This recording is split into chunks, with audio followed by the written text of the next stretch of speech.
বন্ধুরা, তোমরা সবাই কেমন আছো? আমি সব বাসি কাজ করে চলে এসেছি ছাদে। আমি ডাঁটা গাছের দানা ফেলেছিলাম, দেখবো ডাঁটা গাছের দানাগুলো কীভাবে বেরিয়েছে তোমাদের সাথে শেয়ার করছি।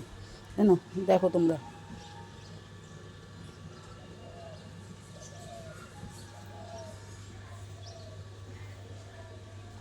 সব বৃষ্টিতে ধুয়ে গেছে বন্ধুরা।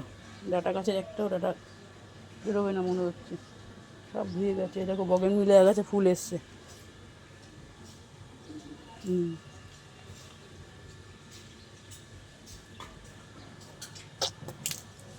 সুপারিগুলো গাছের সব পেকে গেছে বন্ধুরা, এই দেখো।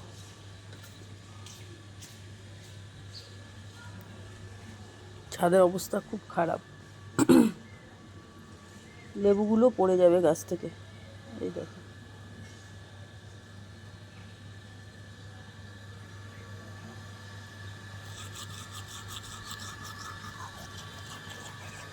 টাটা বন্ধুরা, রাখছি।